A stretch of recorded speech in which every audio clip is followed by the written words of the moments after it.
တိဆွေးနွေးမဂ္ဂဇင်းပိတ်သက်ကြီးမင်္ဂလာပါညီမကတော့အနေကြီးပါညီမဒီနေ့မှာတော့မွေးတဲ့စိတ်တဟူးမုံလေးကိုအသုံးပြုပြီးတော့တဟူးလေးကိုကြိုပြီးတုတ်ပြမှာဖြစ်ပါတယ်တဟူးလို့ဆိုလိုက်တာနဲ့ဗမာတဟူးရှမ်းတဟူးတရုတ်တဟူးစသည်ဖြင့်မတူကွဲပြားတဲ့ပုံစံတွေရှိကြပါတယ်နိုင်ငံတကာမှာတဟူးလို့ပြောရင်သိတယ်လို့ဆိုပေမဲ့တရုတ်တဟူးနဲ့အထင်မှားကြပါတယ်တကယ်တော့တရုတ်တဟူးနဲ့ဗမာတဟူးရှမ်းတဟူးတို့ကပြုလုပ်ပုံနည်းစနစ်အရသာအယောင်နဲ့ချက်ပြုတ်ပုံတွေကစမတူပါဘူးပေးပြားနဲ့ဆိုရင်တော့ပြုလုပ်ပုံအရသာအယောင်ပိုစင်တူမယ်ထင်ပါတယ်ဒါကြောင့်ဗမာတဟူးနဲ့တရုတ်တဟူးဆိုပြီးလွယ်ခွဲပြောပါမယ်တူတာတစ်ခုကပဲကလောက်တာဖြစ်ပါတယ်ဒါပေမဲ့ပဲမျိုးစားမတူကြပြန်ပါဘူးတုတ်ဖူးကပဲပုတ်ကလောက်တာဖြစ်ပြီးတော့တုတ်ဖူးကတော့ကလဲပဲသို့မဟုတ်စတော်ပဲကနေလောက်တာဖြစ်ပါတယ်တုတ်ဖူးကိုနိုင်ငံတကာမှာအတိများပြီးအာရှနိုင်ငံအများစုအထူးသဖြင့်ဂျပန်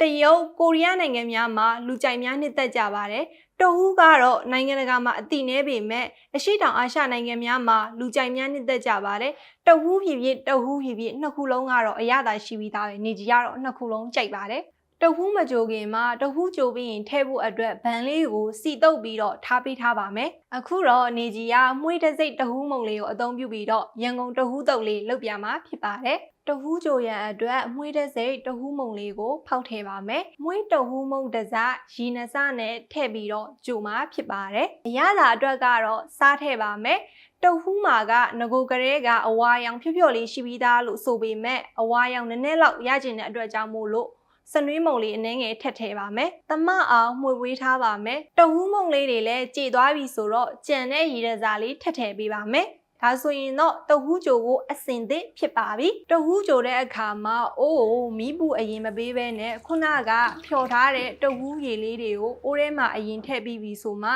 မီးပူပေါ်တင်ပြီးတော့အပူပေးပါမယ်။ဘာဖြစ်လို့လဲဆိုတော့အိုးကိုမီးပူအရင်ပေးထားလို့ချင်ရင်ထည့်လိုက်တဲ့တဟူးတွေကအိုးမှာကတ်သွားပြီးတော့ကျက်သွားနိုင်ပါတယ်။မီးဖွင့်ပြရနဲ့ဖြည်းဖြည်းချင်းမှွေပေးရပါမယ်ဒါပေမဲ့မီးကိုတော့အနီတော်လေးထားဖို့တော့လိုမယ်နော်အခုလိုပဲအဆက်မပြတ်စိတ်ရှိရှိနဲ့မှွေပေးနေရပါမယ်တဟူးသားလေးကချောပြီးတော့ပြောင်တင်းလာပါတယ်တဟူးသားကိုခက်ပျော့လေးစားခြင်းရင်တော့ပျော့တဲ့အနေထားရောက်ရင်ချလို့ရပြီးတော့ခမမာလေးစားခြင်းရင်တော့တဟူးသားကိုအနှဲငယ်ပိုပြည့်အောင်ကြိုပေးရပါမယ်ရပြီဆိုရင်တော့အစင်သင့်စီတုပ်ထားတဲ့ဘန်နဲ့ကိုထည့်ပြီးတော့အေးခံပါမယ်အေးခံတဲ့အခါတဟူးသားထူရင်တော့အေးခံရတာကြာမှာဖြစ်ပြီးတော့တဟူးသားပါရင်တော့အေးခံရတာမြင်ပါတယ်ဘန်နဲ့ထည့်ပြီးလို့အပေါ်ရန်လဲညှိပြီးပြီဆိုရင်တော့အေးခံပါမယ်တဟူးတုပ်ဖို့အတွက်စီချက်စချက်ပါမယ်ကျက်သွန်မြူစီတက်အခါကျက်သွန်မြူလေးတွေတူးမသွားဖို့တော့လိုမယ်နော်ကျက်သွန်မြူလေးတွေကိုစကားလေးနဲ့စစ်ပြီးတော့ခွဲထားလိုက်ပါမယ်နော်စီနီလုံးဖို့ရာအတွက်ခုန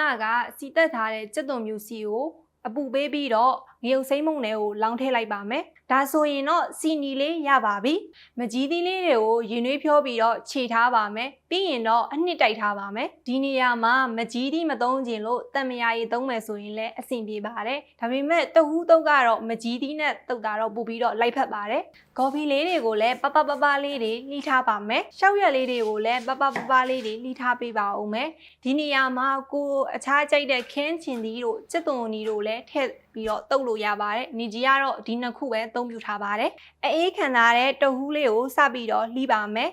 အခုနေကြီးသုံးထားတဲ့မွှေးတဲ့စိတ်တဟူးမုံလေးရလေကြိုရတာလဲလွယ်သလိုသူ့ရဲ့တဟူးသားလေးရလဲအရန်ကိုနုညံပါတယ်တဟူးကိုမှဒီလိုတဟူးတုပ်အပြင်တဟူးကြိုတဟူးဟင်းကြိုတဟူးကြော်တဟူးလေးတို့လည်းလှုပ်ရှားလို့ရပါတယ်အခုဆိုရင်တော့တဟူးတုပ်လေးစတုပ်လိုက်ကြရအောင်တဟူးလေးထည့်ပါမယ်မွှေးတဲ့စိတ်ပဲကြက်မုံလေးကိုသုံးပါမယ်ကျက်သွန်မြူကြော်လေးထည့်ပါမယ်ငရုတ်သီးအလော်မုံလေးထည့်ပါမယ်ငါးငံပြာရည်လေးထည့်ပါမယ်မကြီးရည်လေးထည့်ပါမယ်စီနီလေးထည့်ပါမယ်နောက်ဆုံးမှာတော့ကော်ဖီလေးနဲ့ရှောက်ရက်လေးထည့်ပြီးတော့နေပေးလိုက်ပါမယ်တဟူးနဲ့လေးရယ်ရှောက်ရက်နဲ့တင်းတင်းလေးရယ်ဆိုတော့ထမင်းပြူလေးနဲ့စားလိုက်ရရင်ကောင်းပါပဲเนาะဒါဆိုရင်တော့ပွဲလေးစပြင်လိုက်ကြရအောင်เนาะ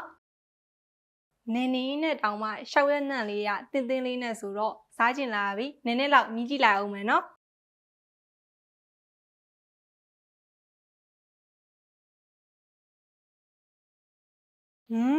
အရသာကတော့ရှယ်ပဲ